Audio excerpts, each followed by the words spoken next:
Mesdames, messieurs, depuis que je suis tombé sur la tête, que dit-on, que je divague, que j'extravague, que je délire. Écoutez, délirer, moi, il n'y a pas plus raisonnable que moi, il n'y a pas d'esprit plus cartésien que le mien. Je ne fais que rapporter les faits tels que je les observe. Bien sûr, il y a observer et observer. Évidemment, il y a observer et observer, ça dépend du sens que l'on donne au mot observer, n'est-ce pas? Quand on demande aux gens d'observer le silence, au lieu de l'observer comme on observe une éclipse de lune, ils l'écoutent, et tête baissée en plus. Ils ne risquent pas de le voir, le silence. Parce que les gens redoutent le silence, ils le redoutent. Alors, quand le silence se fait, les gens le meublent. Quelqu'un dit, tiens, un ange passe. Alors que l'ange, il ne l'a pas vu passer. S'il avait le courage, comme moi, d'observer le silence en face, l'ange, il le verrait.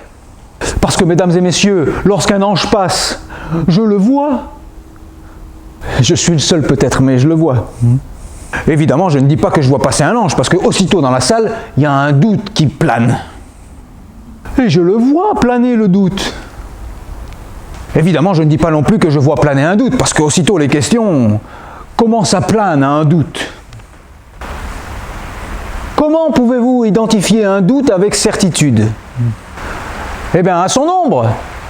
L'ombre d'un doute, c'est bien connu. Si le doute fait de l'ombre, c'est que le doute existe. Il n'y a pas d'ombre sans doute. Et on sait le nombre doute au nombre d'ombres. S'il y a 100 ombres, il y a 100 doutes. Écoutez, je ne sais pas comment vous convaincre, mesdames, messieurs. Je vous donnerai bien ma parole, mais vous allez la mettre en doute. Mais le doute, je vais le voir planer, alors je vais le dire. Je vois planer un doute. Alors aussitôt, le silence va se faire. Quelqu'un va dire, tiens, un ange passe. Et il faudra tout recommencer.